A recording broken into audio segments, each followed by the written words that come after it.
હું છું કિરણ કુમાર દેવુભાઈ ભરસટ, એચ.ટાટ હેડ ટીચર, ખરેડી પ્રાથમિક શાળા, તાલુકો કપરાડા, જિલ્લો વલસાડ. ટેકનો ટીચર્સ કપરાડામાં આપ સૌનું હાર્દિક સ્વાગત કરું છું. નમસ્કાર બાળ મિત્રો. NMMSના આજના 8મા પ્રકરણ વર્ગીકરણમાં આપ સૌનું હાર્દિક સ્વાગત કરું છું. આજે આપણે શીખવાના છે NMMSનો જે પ્રથમ વિભાગ છે એનું 8મું પ્રકરણ વર્ગીકરણ. બાળ મિત્રો, વર્ગીકરણની અંદર લગભગ પાછલા વર્ષોમાં 10 જેટલા પ્રશ્નો પૂછાયા છે. તો આ રીતે જોતાં, માર્ક્સની રીતે જોતાં આ જે પ્રકરણ છે ખૂબ અગત્યનું છે. આ પ્રકરણમાં આપણે જે દાખલાઓ છે એ જોઈએ, પ્રશ્નો જોઈએ તે પહેલાં કેટલીક સામાન્યના શબ્દની સમજૂતી મેળવી લેવી ખૂબ જરૂરી છે. વર્ગીકરણમાં કેવા પ્રકારના પ્રશ્નો પૂછી શકાય? વર્ગીકરણ, ક્લાસિફિકેશન.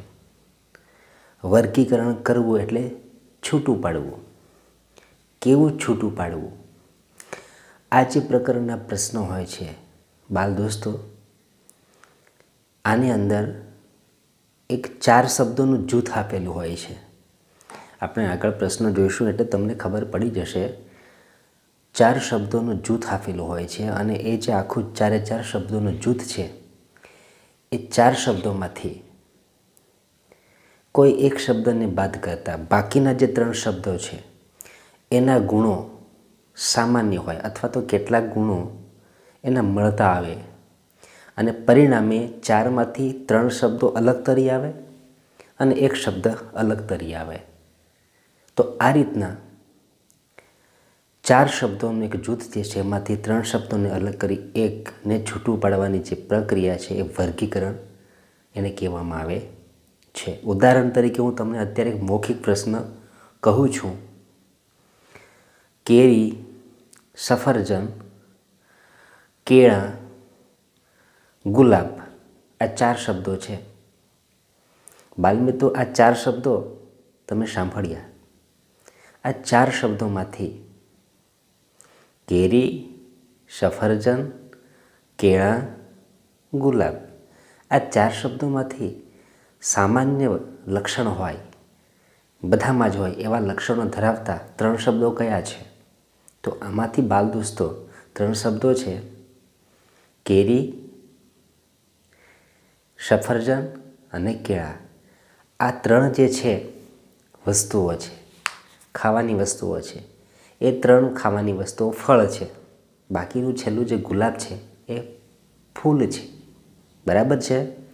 તો આમ જોવા જઈએ તો 3 જે શબ્દો છે એ ફળ દર્શાવે છે, એક શબ્દ છે એ ફૂલ છે. તો ફૂલ જે છે એ બીજા 3 જે ફળો છે એનાથી અલગ પડે છે. તો ક્લાસિફિકેશનના પ્રશ્નની અંદર કયો જવાબ આપશે? તો જે બધાથી અલગ પડે છે તો કે તે ગુલાબ છે. તો આવી રીતના સામાન્ય ગુણો ધરાવતા 4 શબ્દોમાંથી 3 શબ્દો સિવાયનો એક જુદો પડતો શબ્દ શોધીને આપણે જવાબ લખવાના હોય છે. આવા પ્રકારના પ્રશ્નો વર્ગીકરણમાં પૂછાય છે.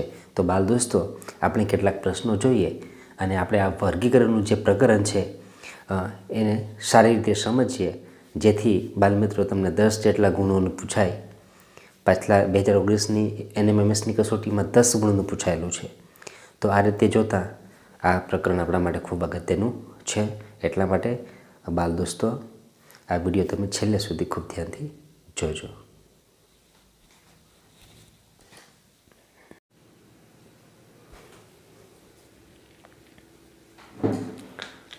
બાળ મિત્રો, વર્ગીકરણને લગતા આપણે હવે દાખલાઓ જોઈએ, પ્રશ્નો જોઈએ. બાળ મિત્રો, શબ્દો મૂકીને પણ પ્રશ્નો બનાવેલા હોય છે. શબ્દોનું જૂથ બનાવીને પણ પ્રશ્નો મૂકેલા હોય છે. એની સાથે સાથે અંકોને લગતા પણ પ્રશ્નો એની અંદર પૂછાતા હોય છે. જેવા મિત્રો પ્રશ્નો પૂછાય તે પ્રકારે આપણે, પરંતુ એની અંદર સામાન્ય ગુણો હોય તેવા 3 શબ્દો અલગ કરીને આપણે જુદો પડતો શબ્દ આપણે એના જવાબ રૂપે શોધવાનો હોય છે. અહીં પહેલો પ્રશ્ન છે આપણે જોઈએ. ક્રિકેટ, ટેનિસ, ફૂટબોલ, સાપસીડી. બાળમિત્રો, ફરીથી તમને હું વાંચી બતાવું છું. ક્રિકેટ, ટેનિસ, ફૂટબોલ, સાપસીડી. હવે આપણે આ ચારે ચાર શબ્દો જે છે એક જૂથમાં છે, એમાંથી કયો શબ્દ અલગ પડે છે એ આનો જવાબ છે. વર્ગીકરણ કરવાનું છે. સામાન્ય એટલે કે સમાન લક્ષણ કેટલાક, બધા જ નહીં પણ કેટલાક સામાન્ય લક્ષણ ધરાવતા 3 શબ્દો આપણે અલગ કરીને જે જુદો પડે તે શબ્દને આપણે અલગ પાડવાનો છે. અહીં જુઓ, ક્રિકેટ, ટેનિસ, ફૂટબોલ, સાપસીડી, આ ચારે ચાર રમતો છે. રમતો છે તો હવે બીજા કોઈ લક્ષણ એને શોધવા પડે. સામાન્ય લક્ષણ તો મળી ગયું કે ભાઈ બધી રમતો તો બધી રમતો છે, બરાબર છે. પણ જોઈએ આપણે કઈ રમત કેવી રીતે રમાય. ક્રિકેટ એ ગ્રાઉન્ડ પર રમાતી રમત છે, મેદાન. ક્રિકેટ એ મેદાનમાં રમાતી રમત છે. તે રીતે ટેનિસ પણ મેદાન પર રમવામાં આવે. ફૂટબોલ પણ મેદાન પર રમવામાં આવે. જ્યારે સાપસીડી એ આપણે ઘરમાં રમી શકાય, બરાબર છે. તો એના પરથી એવું કહી શકાય કે ચાર જે રમતના નામના શબ્દો આપેલા છે તેમાંથી 3 રમતો જે છે, ક્રિકેટ, ટેનિસ અને ફૂટબોલ, આ 3 રમતો મેદાનમાં રમી શકાય એવી છે. જ્યારે સાપસીડી છે તે ઘરમાં રમી શકાય તેવી રમત છે. તો આપણે એમ કહીશું અહીં આ જે પ્રશ્ન છે આ પ્રશ્નનો જવાબ શું આવશે તો કે સાપસીડી. બાલમિત્રો, આ રીતના જુદો પડતો શબ્દ આપણે છૂટો પાડવાનો છે. તો વર્ગીકરણમાં આવા પ્રકારના પ્રશ્નો આવશે. અહીં બીજો પ્રશ્ન છે બાલમિત્રો. બીજો પ્રશ્ન આપણે જોઈએ. પાન, ફૂલ, મૂળ, ડાળી, આ 4 શબ્દ વચ્ચે કયા ગુણધર્મો છે, સામાન્ય ગુણધર્મો કયા છે એ આપણે જોઈએ. આ ચારે ચાર જે શબ્દો છે એ વૃક્ષના અંગો છે, બરાબર છે. વૃક્ષના અંગો છે. પાન, ફૂલ, મૂળ, ડાળી. હવે આપણે બીજું કોઈ લક્ષણ એવો શોધીએ કે જે 3માં સમાન હોય પણ 1માં ન હોય, 3માં હોય ને 1માં ન હોય. તો એ આપણે અહીંયા શોધીએ તો કે પાન, ફૂલ, મૂળ. પાન એ વૃક્ષની ઉપર હોય, બરાબર. ડાળી ઉપર પાન હોય. ફૂલ મોટા ભાગે તો ડાળી પર હોય, પાનની ઉપર હોય, બરાબર છે. પાન ફૂટેલા હોય ને એના આગળ જે એની પીલી હોય ત્યાં હોય મોટા ભાગે ફૂલ. મૂળ છે તો થડની નીચે જમીનની અંદર હોય. મૂળ જે છે કોઈ પણ વનસ્પતિ, વૃક્ષ, એનું મૂળ જમીનની અંદર હોય. ડાળી એ જમીનની ઉપર હોય, બરાબર છે. તો આ રીતે જોઈએ તો પાન, ફૂલ એ જમીનની ઝાડ પરના જ અંગો છે પણ જમીનની ઉપર આવેલા છે. મૂળ એ જમીનની અંદર છે. ડાળી એ જમીનની ઉપર છે, બરાબર. તો આમ કહી શકાય કે આ જે ચારે ચાર શબ્દો છે એમાં આ પાન, ફૂલ, ડાળી, બરાબર છે. પાન, ફૂલ, ડાળી, આ જે ઝાડના અંગો છે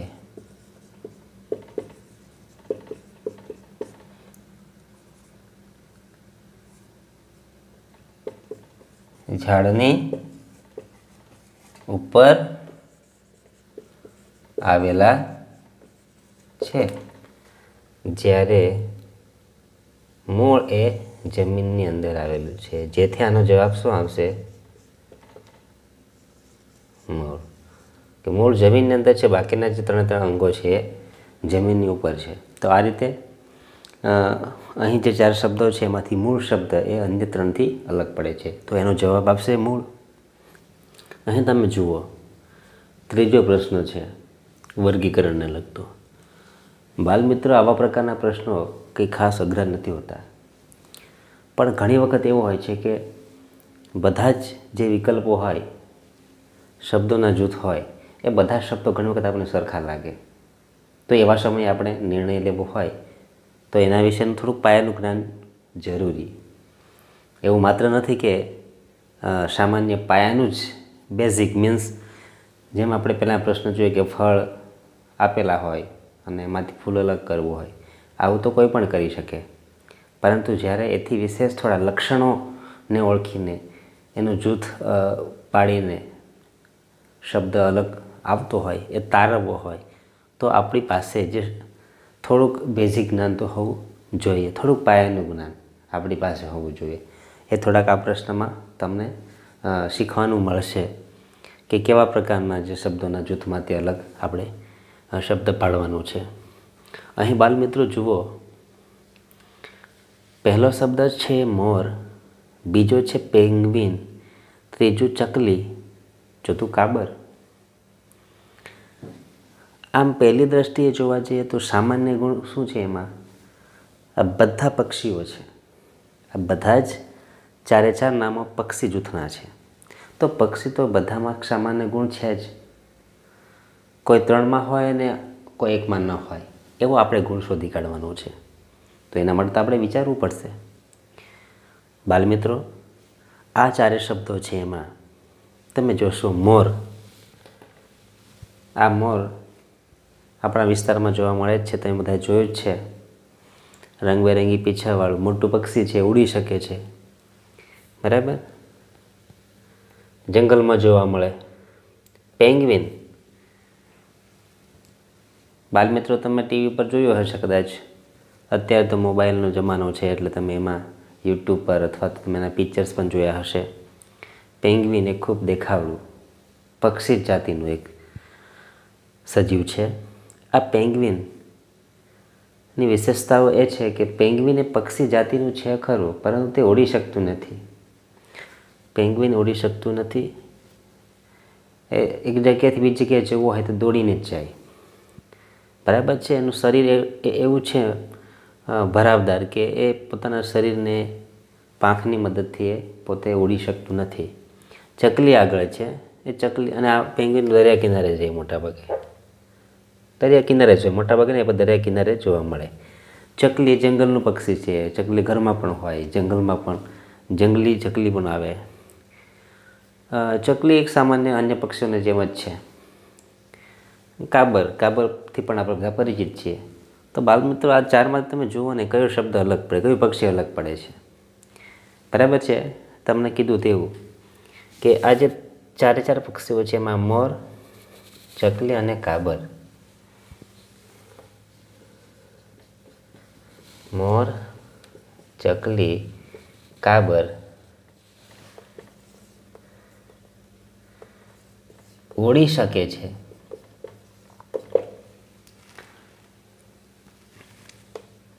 ઉડી શકે છે. તેની સાથે સાથે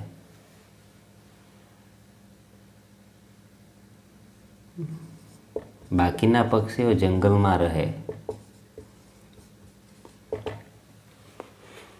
આ જે પેંગ્વિન છે એના ગુણધર્મો કેટલાક અલગ પડે છે કે તે ઉડી શકતું નથી.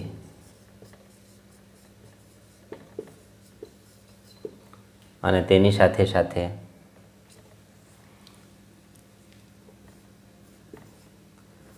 દરિયા કિનારે જોવા મળે કે દરિયા કિનારે એનો વસવાટ હોય છે.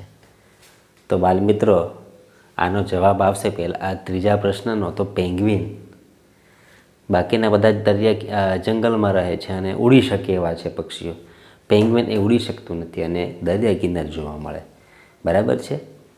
તો બાલમિત્રો, આપણી પાસે આવા પક્ષીઓના લક્ષણોની માહિતી હોય તો આપણે આવા પ્રશ્નો ઉકેલી શકીએ. એટલે આવા પ્રશ્નો છે સરળ, પરંતુ એની માટે આપણી પાસે જ્ઞાન હોવું જરૂરી, પાયાની માહિતી હોવી જરૂરી, કેટલીક બાબતો આપણને ખબર હોવી જોઈએ. ચોથો પ્રશ્ન છે બાલમિત્રો, ફેબ્રુઆરી, જુલાઈ, ડિસેમ્બર, ઓગસ્ટ. પહેલી દ્રષ્ટિએ જોઈએ તો એ ચારે ચાર નામો છે એ મહિનાના નામો છે, અંગ્રેજી મહિનાના. કયા મહિનાના નામો છે બાલમિત્રો? અંગ્રેજી મહિનાના નામો છે. તો 4 માં તો આ ગુણ સરખો જોવા મળે, એટલે હવે બીજો કોઈ ગુણધર્મ એવો શોધીએ કે જે 4માંથી 3માં હોય ને 1માં ન હોય. થોડુંક હવે મહિનામાં થોડુંક વિસ્તારથી હવે માહિતી અહીંયા વિચારીએ. તો આના આ બધા છે તો અંગ્રેજી મહિના, બરાબર. આમાં કોઈ લક્ષણ સરખો નથી લાગતો, બધા મહિના જ છે, મહિનાના નામ જ છે. હવે જોઈએ કે ફેબ્રુઆરીના કેટલા દિવસો હોય?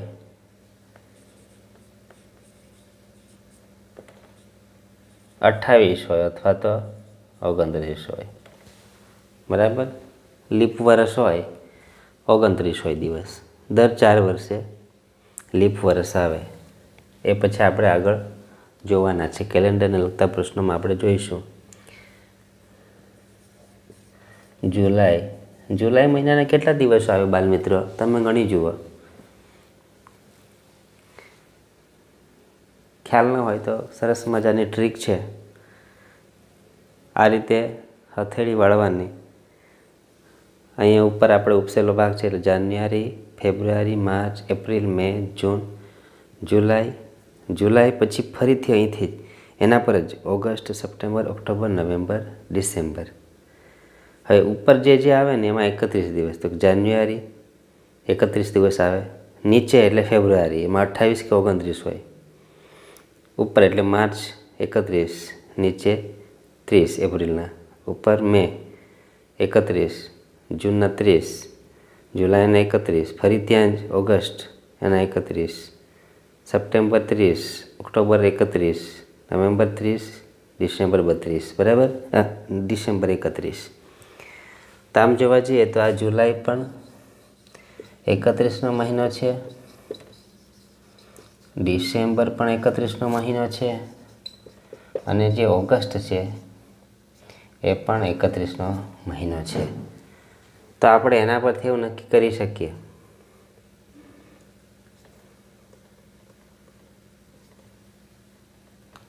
કે 4 મહિનાના નામો છે એમાંથી આ જે 3 મહિના છે એ 31 દિવસ ધરાવે, જ્યારે જે આ જે ફેબ્રુઆરી છે તે 28 કે 29 દિવસ ધરાવે. તો આ ફેબ્રુઆરી અન્ય મહિનાથી આ લક્ષણમાં અલગ પડે, બરાબર. તો આનો જવાબ આવશે ફેબ્રુઆરી મહિનો. હવે અહીં તમે વ્હાઇટ બોર્ડ પર જોઈ શકો છો 4 દાખલાઓ મેં લખેલા છે. હવે આ 4 દાખલાઓ આપણે ઉકેલી જોઈએ. 5મો દાખલો છે, વાંચું છું. 5મો પ્રશ્ન, ગઝલ, લોકગીત, ઋતુગીત, નિબંધ. બાલમિત્રો આમ શબ્દો જોઈએ તો 4 જે છે એ સાહિત્ય, ભાષા, બરાબર, લેખનને લગતા છે. ગઝલ લખવી, લોકગીત, ઋતુગીત, નિબંધ આ એક ભાષા, લેખનને લગતા શબ્દો છે. આ 4 શબ્દોમાંથી કયો શબ્દ અલગ પડે છે અને કયા 3 શબ્દોના ગુણધર્મો સરખા છે? તો તમે જોઈ શકો છો, ગઝલ એ ગાઈ શકાય તેવા પ્રકારનું એક ગીત છે. ગઝલ એક ગીત હોય, બરાબર છે. તો એક કાવ્ય રૂપમાં કહી શકાય કે કાવ્યનો પ્રકાર છે ગઝલ, જેને આપણે ગાઈ શકીએ. પછી લોકગીત છે, એ લોકગીત પણ એક ગીતનો જ પ્રકાર છે. લોકગીત એટલે લોકો દ્વારા ગવાયેલું ગીત, વર્ષોથી લોકો ગાતા આવેલા, એ લોકગીત કહેવાય. એનો કોઈ લખનારો ન હોય, લખનારો હોય એ કોઈને ખબર જ ન હોય, તો એવું લોકગીત કહેવાય. એ પણ એક ગીત જ છે. એના પછી છે ઋતુગીત. ઋતુગીત પણ બાલમિત્રો ઋતુને લગતું ગીત, જેની અંદર ઋતુને લગતું વર્ણન હોય તો એ ઋતુગીત કહેવાય. એ પણ ગાઈ શકાય એવું એક કવિતાનો જ પ્રકાર છે. જ્યારે આ નિબંધ જે છે એ નિબંધ એ પણ એક ભાષાના લેખનનો જ પ્રકાર છે, પરંતુ નિબંધ એ સાહિત્ય પ્રકાર કહેવાય. સાહિત્ય પ્રકાર કહેવાય નિબંધ. લેખન છે ખરું, નિબંધ લેખનનો પ્રકાર છે ખરો, પરંતુ સાહિત્યમાં આવે. બાકીના 3 જે છે એ કાવ્યમાં આવે. આ જે 3 જે છે એ કાવ્યના પ્રકારમાં આવે. તો એમ કહી શકાય કે ગઝલ, લોકગીત અને ઋતુગીત આ 3 જે પ્રકારો છે એ કાવ્યને લગતા છે, ટૂંકમાં કાવ્ય પ્રકાર છે. જ્યારે એ નિબંધ એ સાહિત્ય લેખનનો પ્રકાર છે. તો આના પરથી આપણે એમ કહી શકીએ કે આ જે પ્રશ્ન છે એનો જવાબ આવશે નિબંધ. નિબંધ એ બીજા 3 શબ્દોથી અલગ પડે છે. છઠ્ઠો પ્રશ્ન જોઈએ. છઠ્ઠા પ્રશ્નમાં બાલમિત્રો જોઈએ તો અહીં 5 છે, પછી 7 છે, પછી 10 છે અને પછી 11 છે. હવે જોઈએ, આ એક અંગ્રેજીમાં લખેલા અંકો છે. અંકો છે સામાન્ય. આની વચ્ચે શું સંબંધ છે ભાઈ? આ 4 જે અંકો છે એમાંથી કયો અંક અલગ પડે છે અન્યથી? તો તે આપણે શોધી જોઈએ. આમ જોવા જઈએ બાલમિત્રો, આ 5 છે. ગણિતની અંદર 5ના ઘણા બધા લક્ષણો કહી શકાય. 5 એકી સંખ્યા છે. 5 એ અવિભાજ્ય સંખ્યા છે. બરાબર છે. તે જ રીતે 7 એ પણ અવિભાજ્ય સંખ્યા છે, એકી સંખ્યા છે. 10 એ ભાગી શકાય તેવી, કેમ કે 10ના અવયવ પડે. બરાબર છે બાલમિત્રો. 2 × 5 = 10 થાય, તો એના ભાગ પડે એમ કહી શકાય. તો એ વિભાજ્ય સંખ્યા છે. એટલે આ બે આગળની સંખ્યાથી એનું લક્ષણ બદલાયું. એની સાથે 10 જે છે એ એકી સંખ્યા નથી, બેકી સંખ્યા છે. બેકી સંખ્યા એટલે જેની 2-2ની જોડી બની શકે. બરાબર છે, બેકી સંખ્યા કહેવાય. તો 10 એ બેકી સંખ્યા છે અને સાથે વિભાજ્ય પણ છે. 11 એકી સંખ્યા છે અને અવિભાજ્ય સંખ્યા છે. એને 11 × 11 સિવાય બીજું કોઈ અવયવ પડતો નથી. તો એનો જવાબ મને લાગે છે ત્યાં સુધી સ્પષ્ટ છે કે 5, 7 અને 11 આ 3 જે છે એ કેવી સંખ્યા છે? અવિભાજ્ય છે. અને એની સાથે સાથે એકી સંખ્યા પણ છે. જ્યારે આ 10 જે છે એ સંખ્યા વિભાજ્ય છે અને બેકી સંખ્યા. ઓકે, તો આ 3 સંખ્યાના લક્ષણો સરખા છે, જ્યારે આ 10 જે છે એના લક્ષણો અલગ છે. તો અહીંયા આપણે જવાબ તારવીશું સંખ્યા ત્રીજી 10. બરાબર છે. તો આ રીતના આ છઠ્ઠા પ્રશ્નનો જવાબ આવશે 10. હવે બાલમિત્રો આપણે આગળ જોઈએ. 7મો પ્રશ્ન છે હાથ, પગ, માથું, આંખ. જુઓ બાલમિત્રો, અહીં પ્રથમ દ્રષ્ટિએ જોઈએ તો 4 શબ્દો છે એ શરીરના અંગો છે. હાથ તો કે ભાઈ હાથ, પગ શરીરમાં નીચેના ભાગમાં હોય, માથું ઉપરના ભાગમાં હોય, આંખ તો કે ભાઈ મોંના ભાગમાં હોય. તો આ એક સામાન્ય લક્ષણો છે કે 4 શબ્દો એ શરીરના અંગો છે. બીજું લક્ષણ જોઈએ કે 3માં લાગુ પડતું હોય ને 1માં લાગુ ન પડતું હોય. તો હાથ બધાને હવે થોડુંક વિસ્તારથી સમજીએ તો હાથ તો કે ભાઈ મનુષ્યના હાથ હોય એ 2 હોય. બરાબર, એને આંગળીઓ હોય. પછી પગ, તો પગમાં પણ એવું જ છે કે ભાઈ એની 10 આંગળીઓ હોય અને 2 પગ હોય. માથું તો કે માથું 1 હોય, એમાં માથાના ભાગમાં તો બીજા અન્ય શરીરના આજે માથાના ભાગમાં છે અંગો આવી જ જાય. આંખ, કપાળ કે કાન ને આ બધા ભાગો આવી જાય. પણ માથું આખું એક ગણીએ તો માથું આપણા શરીરમાં 1 છે. બાકીના આગળ જે પગ એ 2 છે, હાથ પણ 2 છે, આંખ પણ આપણી 2 છે. તો એના પરથી એટલું કહી શકીએ કે હાથ, પગ ને આંખ આ આપણા શરીરમાં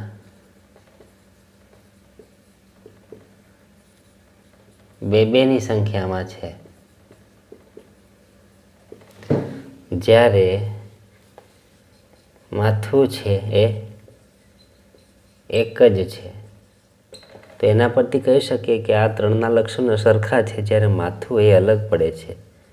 તો અહીં જવાબ આવશે માથું.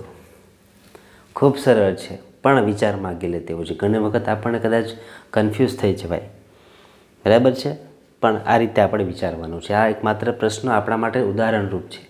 આની જગ્યાએ કોઈ પણ પ્રશ્ન હોઈ શકે, પણ આવી રીતના પ્રશ્નો આપણે ઉકેલીએ તો આપણને ખ્યાલ આવે કે કેવી રીતે પ્રશ્નના ઉકેલ તરફ આપણે આગળ વધી શકીએ. અહીં જુઓ 8મો પ્રશ્ન છે. હું વાંચું છું. અંગ્રેજી મૂળાક્ષરો આપેલા છે.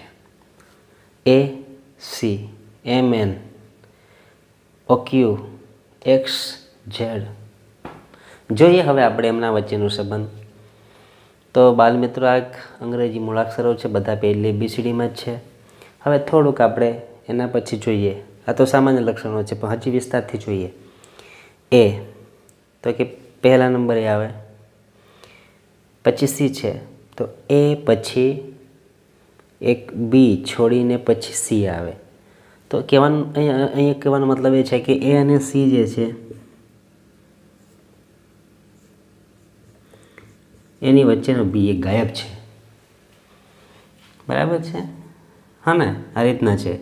A અને C વચ્ચે એક B છે, એક વચ્ચેનો B ગાયબ છે, બરાબર? આ જ લખેલો છે એમ. અહીંયા છે આપણે MN, વચ્ચેનું કંઈ ગાયબ નથી,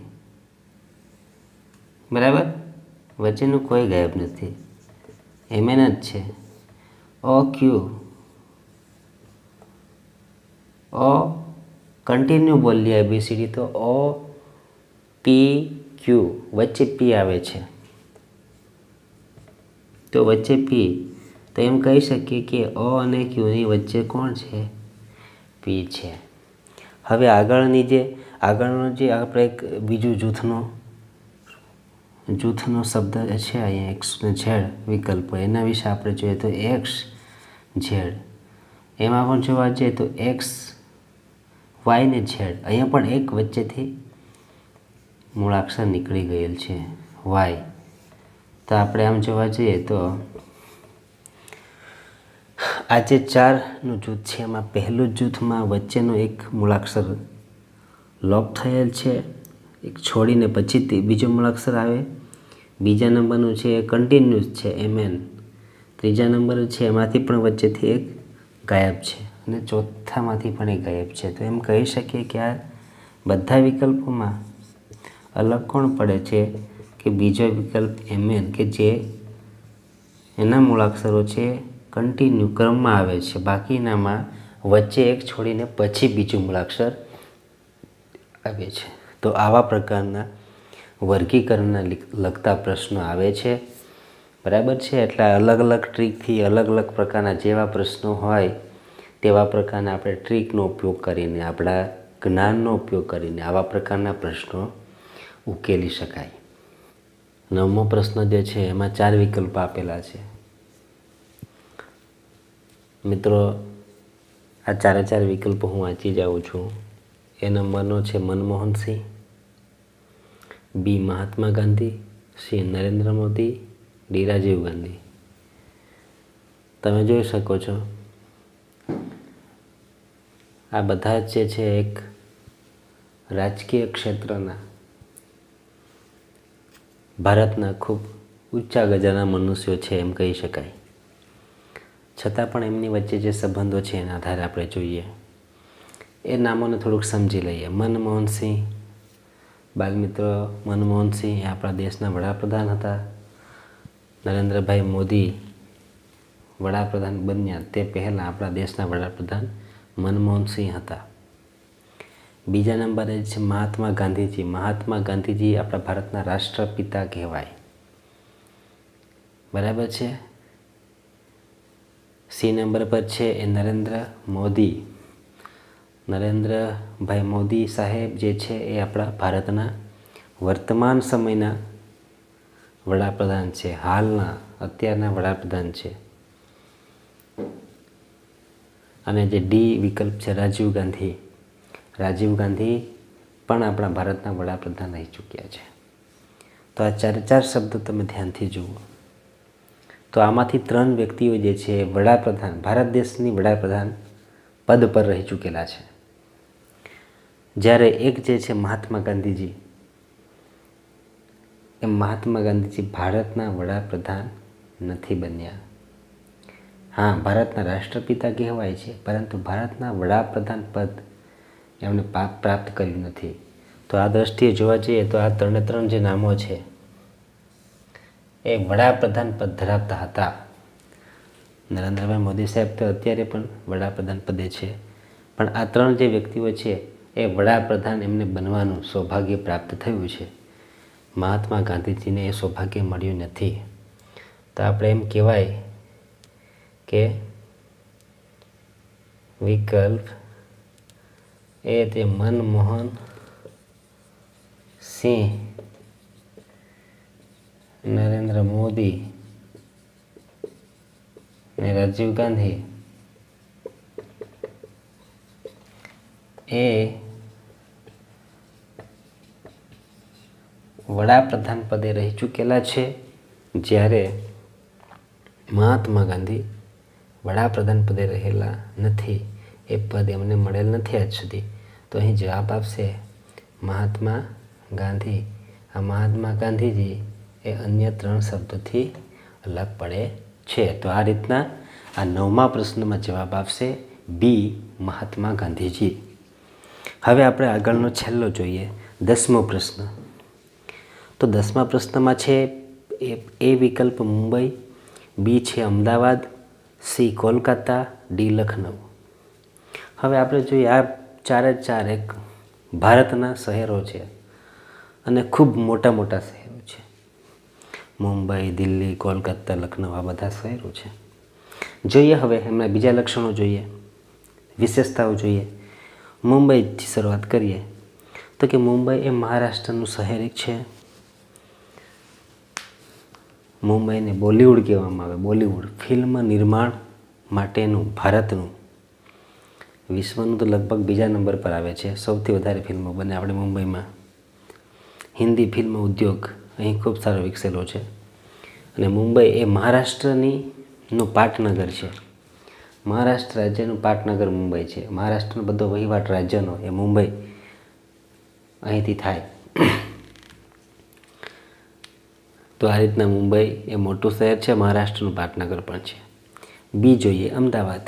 અમદાવાદ એ ગુજરાતનું સૌથી મોટું શહેર છે। વસ્તીની દ્રષ્ટિએ સૌથી મોટું શહેર આપણું અમદાવાદ છે। સી છે કોલકાતા। કોલકાતા બાલ દોસ્તો પશ્ચિમ બંગાળમાં આવેલું શહેર છે, જે પશ્ચિમ બંગાળનું પાટનગર પણ છે। જ્યારે ડી છે લખનઉ, એ લખનઉ ઉત્તર પ્રદેશનું શહેર છે અને ઉત્તર પ્રદેશનું પાટનગર પણ છે। તો આમ જોવા જઈએ તો અહીં આ 4 શહેરોમાં એક લક્ષણ 3માં સામાન્ય જોવા મળ્યું। મુંબઈ, કોલકાતા અને લખનઉમાં એ સામાન્ય લક્ષણ કયું તો કે એ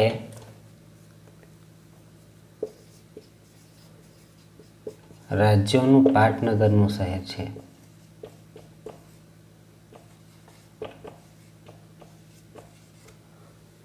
જ્યારે અમદાવાદ એ માત્ર મોટું શહેર છે, એ કોઈ રાજ્ય નહીં, ગુજરાતમાં આવેલું છે, એ કોઈ પાટનગર નથી।